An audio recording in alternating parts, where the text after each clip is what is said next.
membahas tentang kisah pembunuh pertama yang terjadi di alam semesta. Pelajaran dan ibrah yang kita akan petik dari kisah ini. Kisah ini saya ambil dari surah Al-Maidah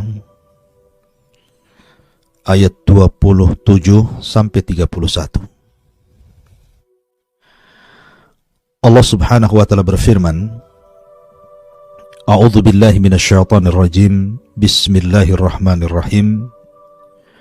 Watlu 'alaihim naba abnai Adam bil haqq. Idh qarraba qurbanan fatuqabbala min ahadihima wa lam yutaqabbal min al-akhar. Qala la aqtulannaka qala innama yataqabbalu Allahu minal muttaqin. La in basatta ilayya yadaka litaqtulani ma ana bibasiti yadiya ilayka liaqtulak. Inni akhafu Allah rabbal alamin. Inni uridu an tabu'a bi ithmi wa ithmika fatakuna min ashabin nar wa dhalika jazaa'u zalimin. Allah Subhanahu wa ta'ala berfirman, bacakan kepada mereka wahai Muhammad. Di sini Allah Subhanahu wa ta'ala memerintahkan Nabi kita yang mulia alaihi salatu wassalam untuk mengkisahkan kisah ini kepada kita. Sekalipun kisah ini bicara tentang umat sebelum kita, putra-putra Adam alaihi salatu wassalam, maka dalam kajian usul tafsir, al-ibratu bi umumil lafdi la bi khususis sabab. Sebuah pelajaran, petikan-petikan berharga dari sebuah pelajaran ayat-ayat dalam Al-Quran itu bukan karena sebab turunnya atau siapa pelakunya, tetapi umumnya lafaz yang kemudian menjadi sebuah ibrah pelajaran bagi kita semuanya. Bacakan wahai Muhammad kepada mereka tentang kisah dua putra Adam alaihi salatu wassalam. Ma'asyiral muslimin yang dimuliakan Allah Subhanahu wa ta'ala, kita tahu bahwa ketika Nabi Allah Adam alaihi salatu wassalam bersama pasangannya Hawa bermaksiat kepada Allah Subhanahu wa ta'ala di sorga dengan memakan buah larangan karena sebuah hikmah yang Allah kehendaki, maka akhirnya keduanya kemudian diturunkan dari sorga ke bumi. Qulnah bitu minha jami'ah, keluar kalian dari sorga ini, kuletakkan kalian berdua di bumi. Tentu ibrahnya, pelajarannya, karena memang Adam alaihi salatu wassalam manusia sama dengan kita karena dia bapak kita, di mana Allah Subhanahu wa ta'ala mentakdirkan Adam juga harus mati sama dengan kita. Kullu nafsin dha'iqatul maut, setiap jiwa itu pasti mati. Sementara orang-orang yang masuk ke dalam sorga tidak ada kematian bagi mereka. Allah Subhanahu wa ta'ala berfirman, innal ladzina amanu wa amilus salihat, orang-orang yang beriman dan juga beramal saleh, maka lahumul jannah, bagi mereka surga, khalidina fiha, akan dikekalkan di dalamnya. Sehingga ketika kemudian Allah Subhanahu wa ta'ala mengatakan dalam ayat yang lain, kullu nafsin dha'iqatul maut, setiap jiwa itu pasti mati, maka di antara hikmah diturunkan Adam alaihi salatu wassalam dari surga ke bumi, karena Adam harus mengalami kematian. Tetapi sebelum Allah Subhanahu wa ta'ala takdirkan Adam itu mengalami kematian, maka Allah Subhanahu wa ta'ala takdirkan dari sulbi Adam, lahir anak keturunannya, tentunya untuk meneruskan generasi Adam alaihi salatu wassalam. Dan itu Allah firmankan dalam Al-Quran, bahwa Adam itu ja'ilun fil ardi khalifah, akan dijadikan khalifah di permukaan bumi. Maksud khalifah di sini artinya makhluk yang bergenerasi, yakhluqu ba'duhu ba'da, di mana ketika generasi ini hancur maka akan datang generasi berikutnya sebagai penerusnya. Maka Adam alaihi salatu wassalam dikaruniai keturunan yang banyak.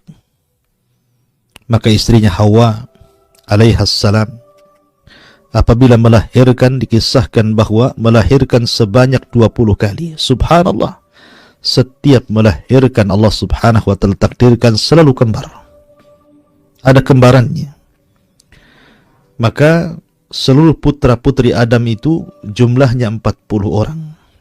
Tapi walaupun demikian, di dalam Al-Quran tidak semua dikisahkan putra-putra Adam ataupun putri-putri Adam.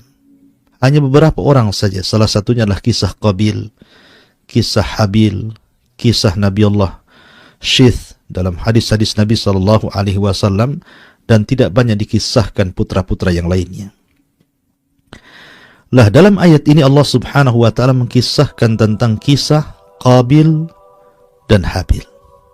Dan kita tahu bahwa Qabil adalah anak pertama dari Adam alaihi salatu wassalam, dengan dalil bahwa Nabi sallallahu alaihi wasallam bersabda, "Ma min nafsin tuqtalu zulman ila yaumil qiyamati illa kanat ala ibni Adamil awal."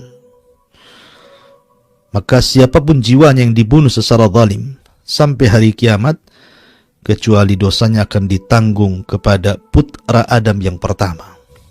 Dari sini menunjukkan bahwa Qabil adalah putra Adam yang pertama, yang paling sulung. Kemudian Habil adiknya.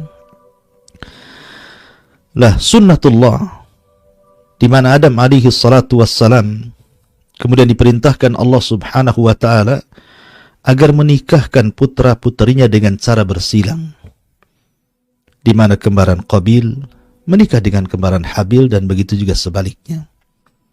Tetapi syaitan yang sudah lama menunggu-nunggu untuk menggoda, menghancurkan anak Adam, ada kesempatan.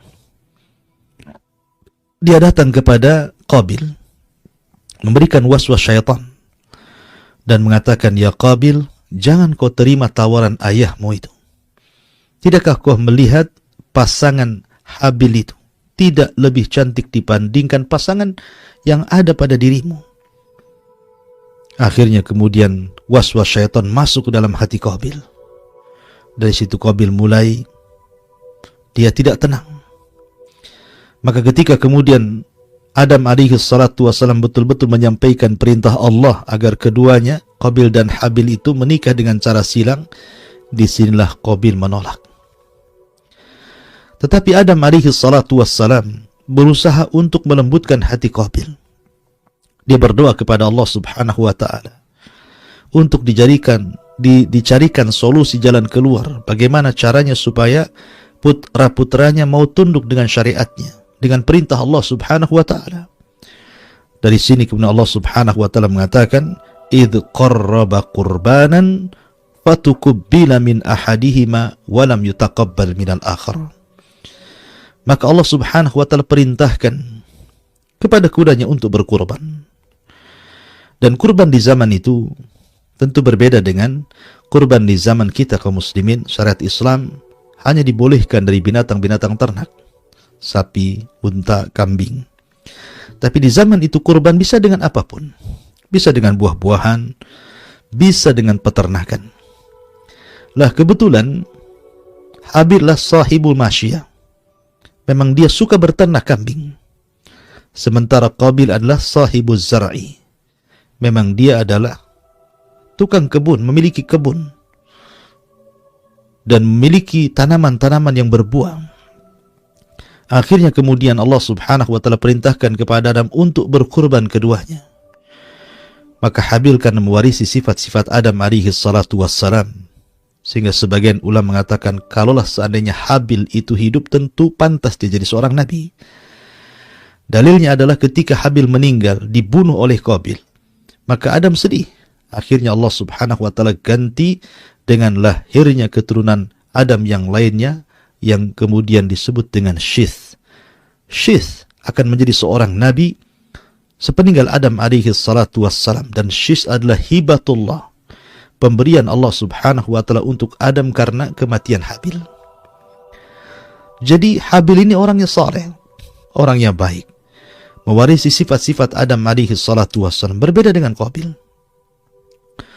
Qabil justru sebaliknya dibandingkan Habil. Maka ketika kemudian berkurban, karena Habil ini sahibul masyiyah, memiliki banyak ternak, dan dia tahu hak dan kewajiban dia harus seperti apa ketika melaksanakan kewajiban Allah subhanahu wa ta'ala, maka dia berikan kurban terbaiknya. Diambilnya kambing tergemuk, terindah, diambilnya kambing yang pantas dan layak untuk dikorbankan kepada Allah subhanahu wa ta'ala. Berbeda dengan Habil. Berbeda dengan Qabil. Qabil ini karena sudah dihantui dengan hasad, dihantui dengan kedengkian kepada saudaranya Habil, sehingga dia kemudian berkurban dengan asal-asalan. Dia tidak mengambil buah-buahan yang bagus, buah-buahan yang layak dimakan, buah-buahan yang pantas dikorbankan kepada Allah subhanahu wa ta'ala, tapi dengan buah-buahan yang hina, buah-buahan yang rendah. Seandainya diberikan kepada orang pun tidak mau. Akhirnya kemudian kedua orang ini berkorban, kemudian dibawa ke atas gunung dan bukit. Allah subhanahu wa ta'ala ingin menunjukkan siapa yang diterima, siapa yang ditolak. Maka setelah kemudian korbannya berada di atas gunung itulah, Allah subhanahu wa ta'ala mengirim halilintar, kemudian membakar salah satu dari keduanya. Begitulah tanda Allah menerima korbannya. Ya'ti bi kurbanin ta'kuluhun nar. Di mana datang korban, maka api saja akan datang melahapnya. Maka itu menunjukkan diterima kurban salah seorang dari yang berkurban. Dan Allah takdirkan rupanya yang diterima adalah kurbannya Habil, dan Allah menolak kurbannya Qabil. Dari sini Allah mengatakan, fatukubbina min ahadihima walam yutaqabbal minal akhar. Allah terima yang satunya dan Allah tolak yang lainnya.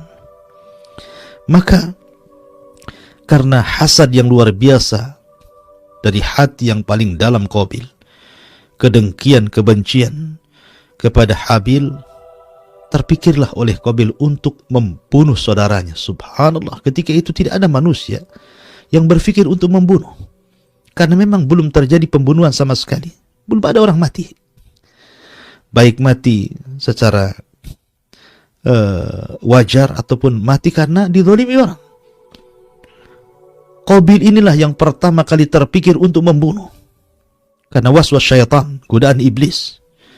Maka dia pun ketika kurbannya sudah tidak diterima Allah subhanahu wa ta'ala, naik pitam kemudian mulai mengancam dan mengatakan, qala la aqtulannak, saya akan bunuh kamu hai Habil. Sekali lagi, Habil ini orangnya lembut, orangnya saleh, takwa. Makanya Allah subhanahu wa ta'ala kemudian menerima kurbannya. Maka Qabil hanya dengan kelembutan mengatakan kepada abangnya Qabil, Habil ini dengan kelembutannya mengatakan kepada abangnya Qabil, qala innama yataqabbalullahu minal muttaqin. Wahai Qabil, sesungguhnya Allah subhanahu wa ta'ala hanya menerima kurbannya dari hati-hati yang takwa, dari orang-orang yang takwa. Jadi dari sini menunjukkan bahwa bukan kurban itu dilihat dari zahirnya. Apa yang Anda kurbankan bukan hanya sebatas itu, tapi lebih daripada itu, kurban itu harus datang dari hati yang ikhlas. La yanalallah luhumuha wala dima'uha walakin yanaluhu taqwa minkum. Tidak akan sampai darah dan daging kurban kalian, tapi yang akan sampai kepada Allah subhanahu wa ta'ala adalah ketakwaannya. Itulah yang kemudian mendorong Habil dengan ketakwaannya mempersiapkan kurban terbaik kepada Allah subhanahu wa ta'ala, dan akhirnya Allah terima kurbannya, sementara Allah tolak kurbannya Qabil. Kemudian, apakah kemudian Qabil sadar setelah diingatkan oleh Habil bahwa Allah hanya menerima kurbannya dari orang-orang yang bertakwa, rupanya tidak. Ketika kemudian kelembutan Habil mengatakan, la imbasatta ilayya yadaka litaktulani ma ana bibasiti yadiya ilayka liaktulak inni akhafullaha rabbal alamin inni uridu an tabu'a bi ismi wa ismika fatakuna min ashabin nar wa dhalika jazaa'u zalimin. Kata Habil kepada Qabil, ya Qabil, kalau engkau memang ingin menjulurkan kedua tanganmu untuk membunuh diriku, silahkan. Saya tidak akan membunuh kamu.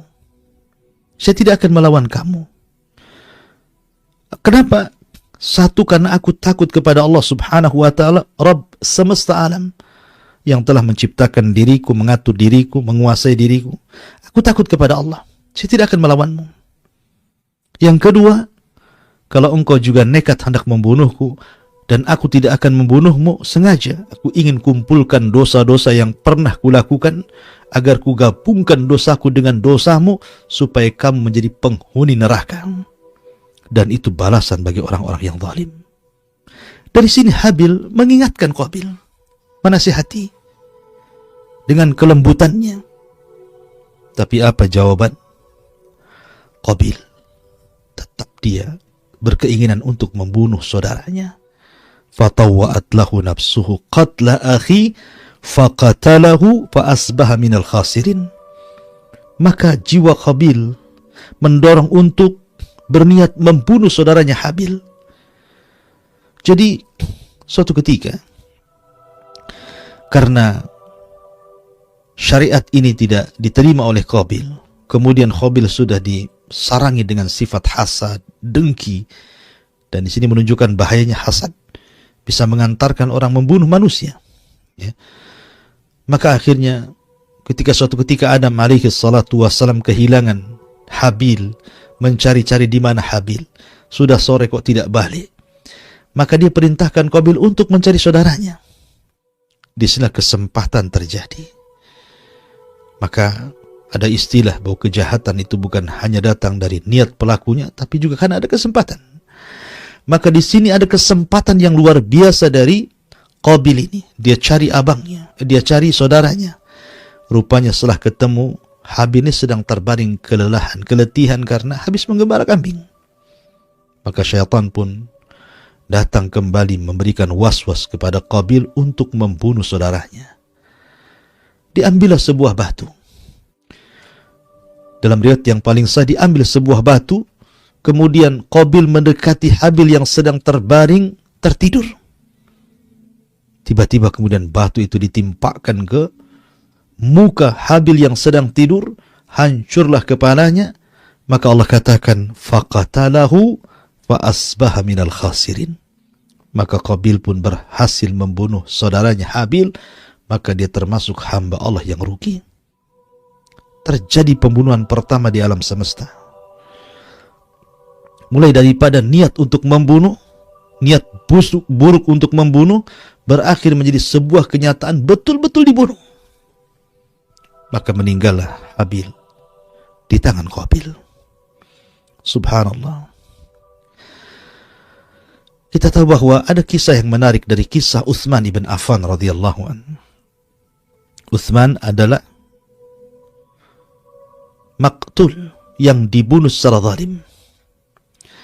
Ketika orang-orang Sabaiyah mengepung rumahnya selama 40 hari, Utsman tidak bisa keluar, jangan lagi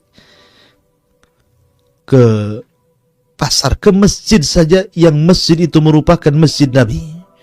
Dia yang meluaskan masjid itu, tidak bisa keluar. Tidak ada pasokan makanan dan minuman karena rumahnya dikepung. Sementara penduduk Madinah dalam kondisi ketakutan luar biasa.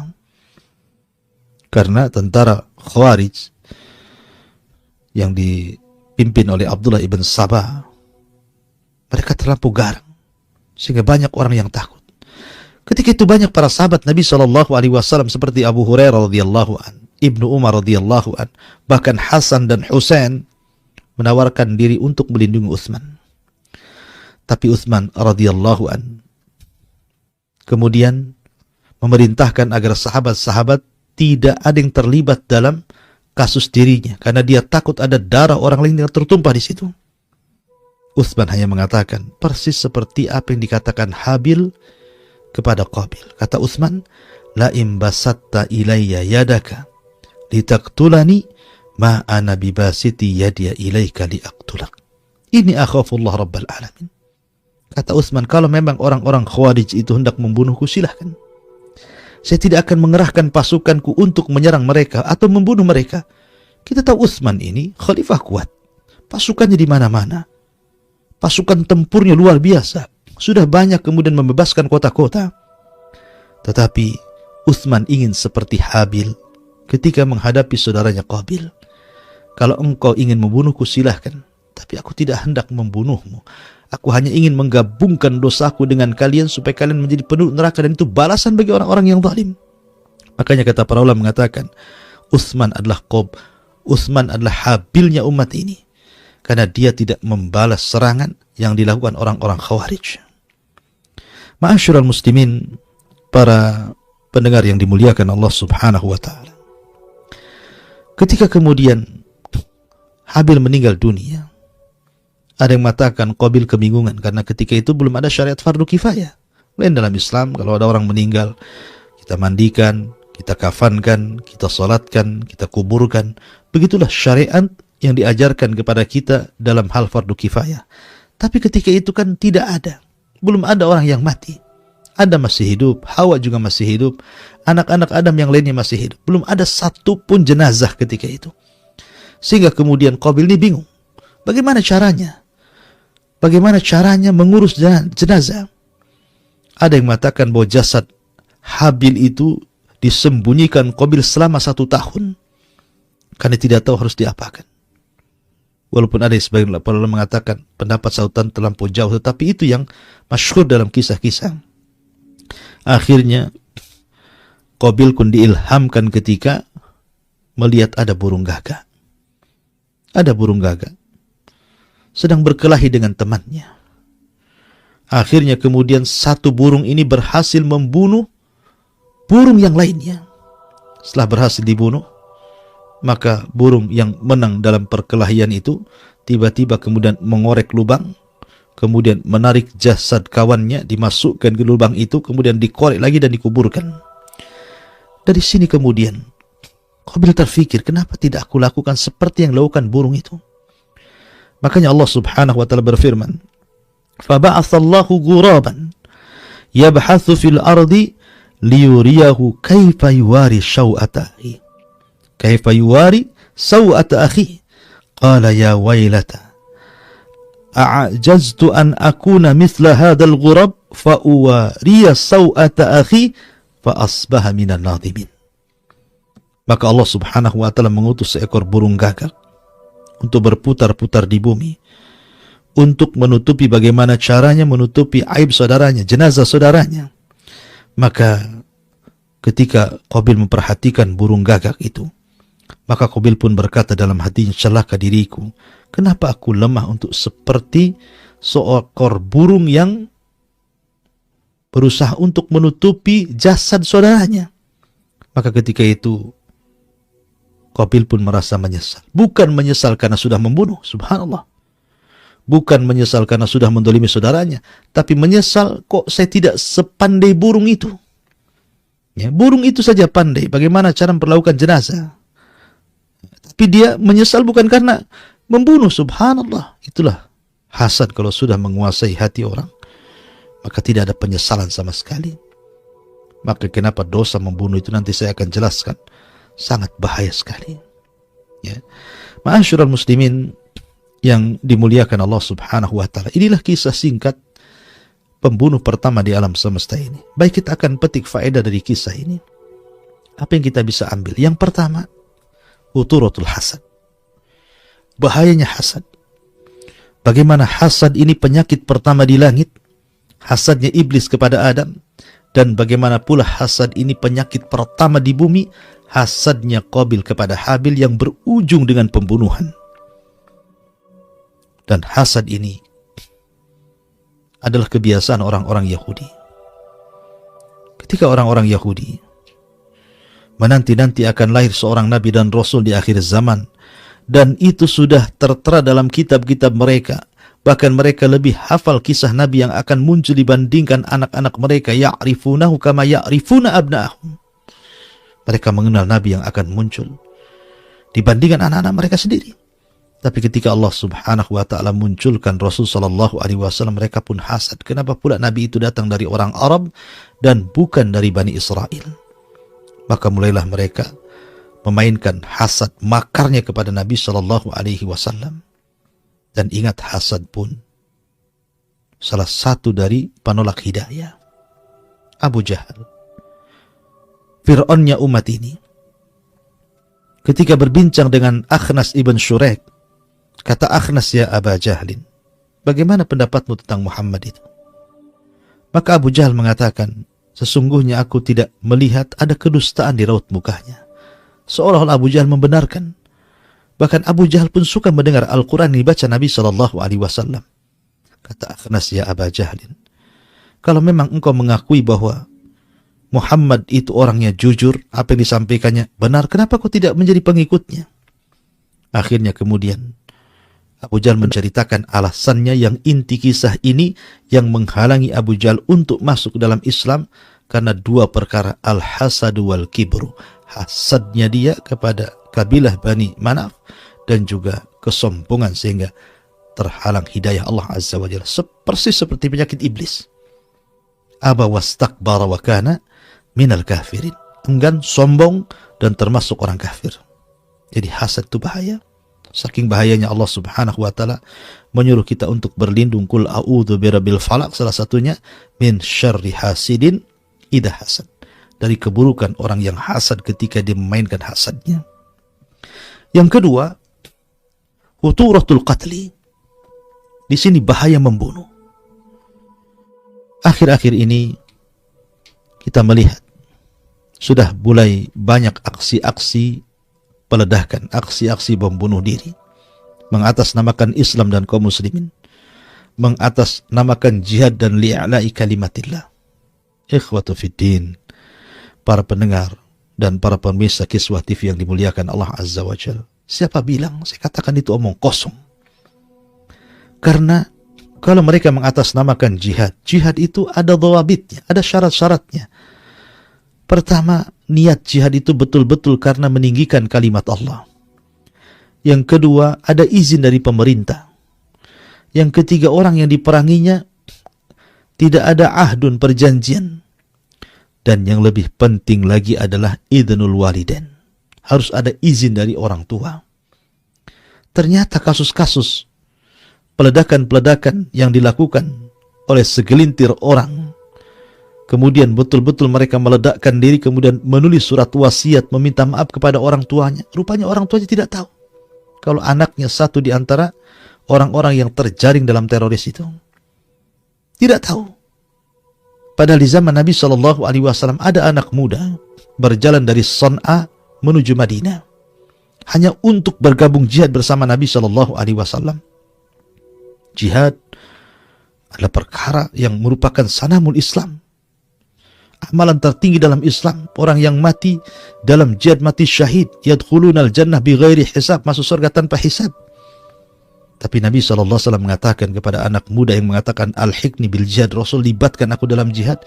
Rasul tidak bertanya tentang skillnya. Rasul tidak katakan kau bisa apa. Bisa berperang, bisa memakai pedang, bisa memanah, berkuda, sudah berapa kali kau membunuh. Tidak. Nabi SAW tidak membahas soal skill jihad. Yang ia tanyakan, ahayyun walidaik, apakah hidup kedua orang tuamu? Kata anak muda ini, ya wahai Rasul. Kata Nabi SAW, irji fafihi mafajahid, pulang kau, kembali ke Yaman, berbuat baiklah kepada kedua orang tuamu, itulah jihadmu. Seolah-olah Rasul mengatakan bahwa berbuat baik kepada orang tua jauh lebih besar pahalanya dibandingkan kau mati syahid. Karena sama-sama jihad. Buatlah kedua orang tuamu tertawa sebagaimana kau sudah membuat mereka menangis. Berapa banyak orang tua yang menangis ketika mendengar anaknya rupanya salah satu daripada anggota orang-orang yang terlibat dalam teroris. Anda ini sedang jihad atau sedang bunuh diri? Anda sedang jihad atau sedang membunuh orang lain? Karena Nabi Shallallahu Alaihi Wasallam dalam riwayat Abdullah bin Abbas radhiyallahu anhuma, ketika dia menceritakan tentang masalah hadis qisas pada hari kiamat, maka orang-orang yang dibunuh di bumi akan datang menghadap Allah Subhanahu wa taala kelak pada hari kiamat dengan menenteng kepalanya, kemudian menyeret orang yang membunuhnya, kemudian mendekati arsy Allah Subhanahu wa taala dan mengatakan, "Ya Rabb, sal hadza lima qatalani." Ya Rabb, sal hadza lima qatalani. Wahai Rabb, tanya orang ini kenapa dia sampai membunuhku. Terkadang ada satu keluarga dilibatkan suaminya, dilibatkan istrinya, bahkan anak-anak yang masih kecil pun dilibatkan untuk melakukan peledakan. Sama saja Anda membunuh anak Anda. Anak Anda tidak tahu apa-apa. Sementara Allah mengatakan, wal mau'udatu su'ilat bi ayyi dzambin qutilat. Dan bayi-bayi yang kau bunuh tanpa ada hak yang benar itu akan datang kepada Allah. Atas dosa apa kau libatkan aku sehingga kau bunuh diriku? Ya. Jadi dosa membunuh ini bukan dosa biasa. Makanya ketika Allah Subhanahu wa taala menceritakan tentang kisah Qabil dan Habil ini, lihat pada ayat ke-22-nya. Bagaimana Allah Subhanahu wa taala mengancam, min ajli dzalik, karena sebab itu, maksudnya pembunuhan Qabil kepada Habil itu, katabna ala bani Israel, kami tetapkan kepada Bani Israel, annahu man qatala nafsan bighairi nafsin aw fasadin fil ardi faka'annama qatala an-nasa jami'a wa man ahyaha faka'annama ahyan nasa jami'a.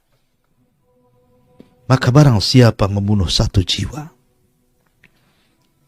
tanpa ada sebab yang benar atau merusak di bumi, maka seolah-olah dia telah membunuh manusia semuanya. Jadi di sini Allah Subhanahu wa taala mengatakan bolehnya seseorang dibunuh itu karena dua perkara. Bi ghairi nafsin, dia pernah membunuh jiwa, maka qisas dia harus dibunuh. Yang kedua, au fasadin fil ardi, atau dia merusak di bumi. Sekarang pertanyaannya, apakah orang yang Anda bunuh itu pernah membunuh keluarga Anda? Ataukah dia orang-orang yang merusak di bumi sehingga Anda bunuh? Apa hak Anda membunuh orang lain, menghilangkan nyawa dengan murahnya? Sementara Allah Subhanahu wa taala mengatakan siapa yang membunuh satu jiwa seolah-olah Anda membinasakan satu jiwa, semua jiwa satu dunia ini. Sebagaimana ketika Anda menolong seseorang, akhirnya dia selamat dari kematian, maka seolah-olah Anda menghidupkan semua jiwa satu bumi ini. Dari sini menunjukkan bahwa jiwa manusia itu sangat berharga, bahkan dibandingkan dunia dan isinya sekalipun. Bahkan kalau seseorang berusaha untuk menghancurkan Ka'bah sekeping demi sekeping, itu dosanya tidak lebih besar dibandingkan seorang meneteskan darah seorang muslim. Bahkan kalau seandainya penduduk bumi dan langit berkumpul untuk membunuh satu jiwa, maka itu sudah menghalalkan Allah untuk mengirim azabnya bagi penduduk langit dan bumi. Ma'asyiral muslimin yang dimuliakan Allah Azza wa Jalla, lihat bagaimana din ini dinur rahmah, agama ini agama rahmat. Jangan lagi membunuh. Seandainya seorang membawa senjata, menodongkan senjata kepada saudaranya, menakut-nakuti saja, baik menakut-nakuti secara serius ataupun main-main, maka malaikat akan datang melaknatnya sampai dia letakkan senjatanya. Sehingga Rasul mengatakan, man hamala silah falaysa minna. Siapapun yang membawa senjata untuk ditodongkan kepada kaum muslimin, maka dia bukan umat Nabi Shallallahu Alaihi Wasallam. Karena bagaimanapun keamanan itu nikmat besar. Karena kalau kita lihat aksi-aksi pembunuhan, membunuh diri, membunuh orang lain, itu mencabik keamanan negara.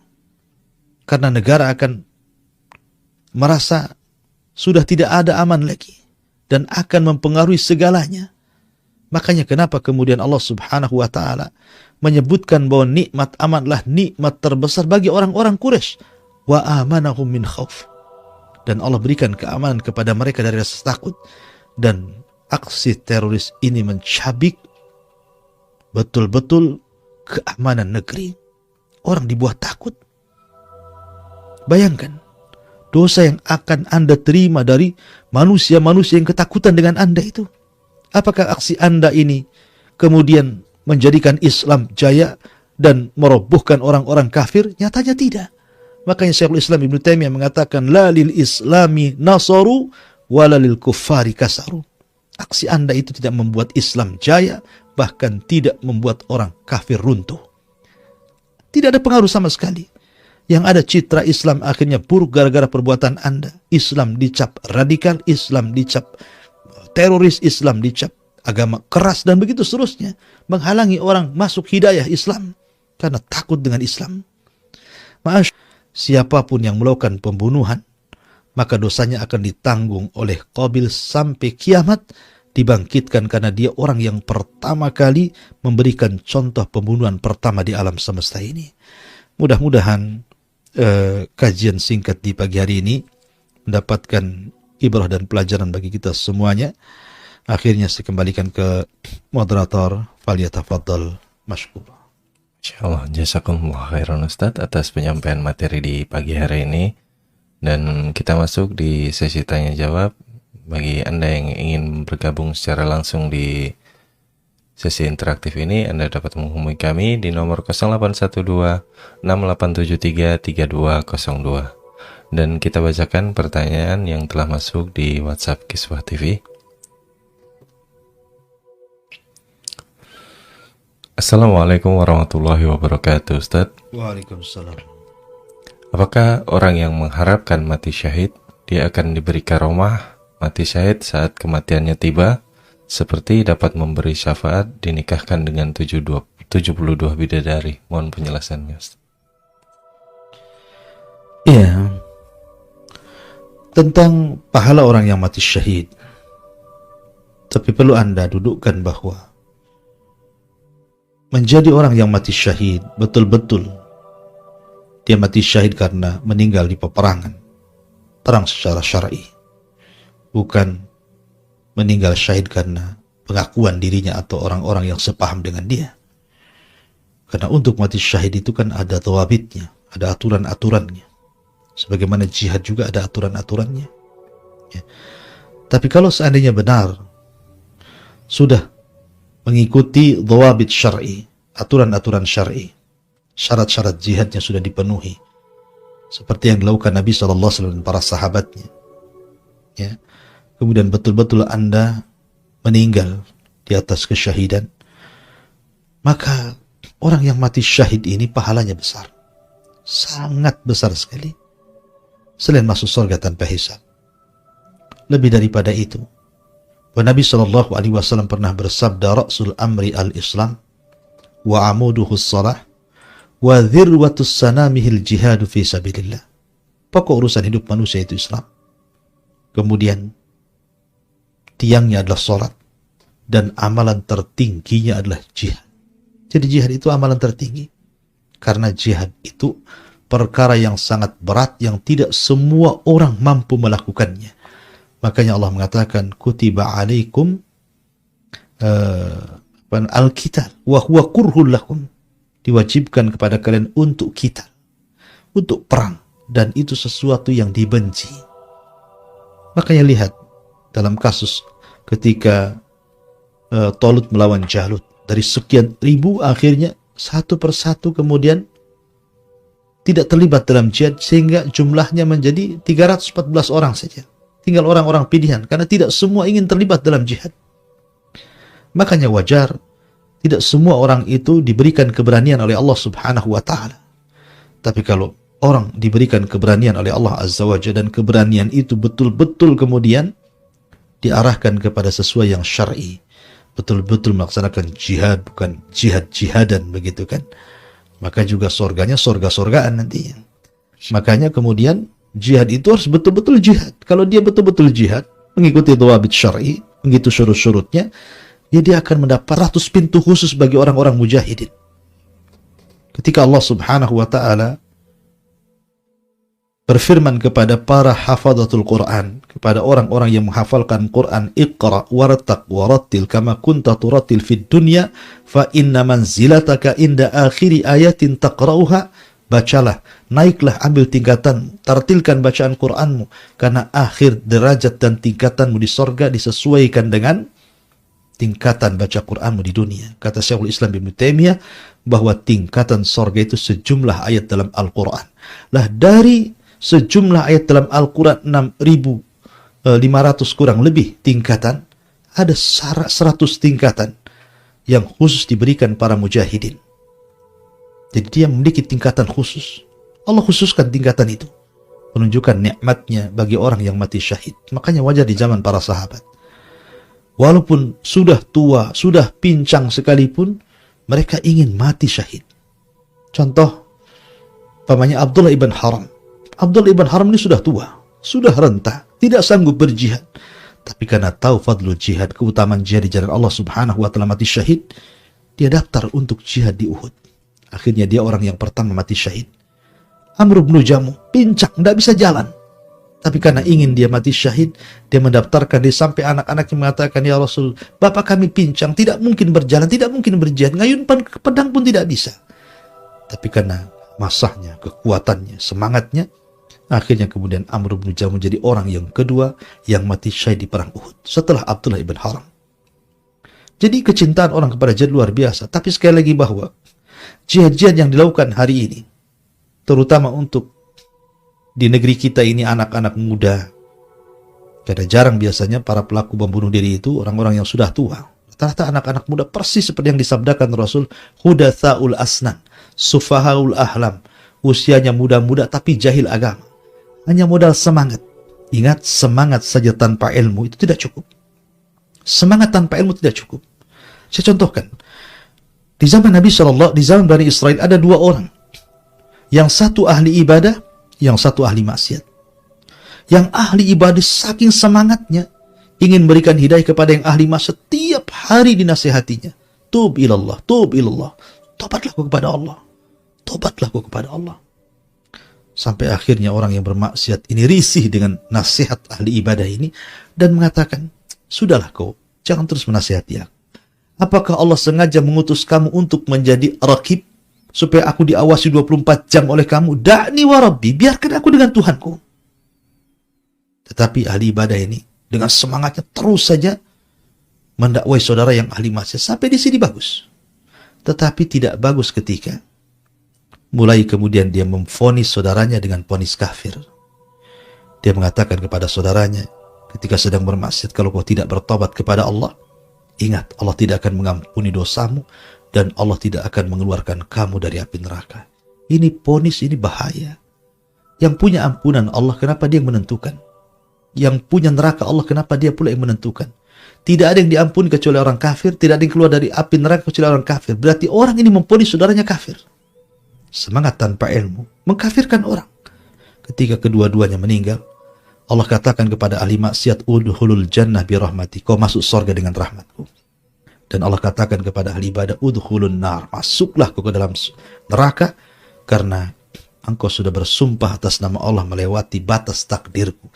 Kata Abu Hurairah radhiyallahu an, satu kalimat menjungkir balikan dunia dan akhiratnya. Semangat tanpa ilmu mengkafir-kafirkan orang, menghalalkan darah kaum muslimin. Ini semangat apa? Jadi semangat itu harus dengan ilmu. Semangat jihad itu perlu. Tetapi jihad tanpa ilmu bukan jihad namanya. Itu omong kosong namanya. Wallahu a'lam.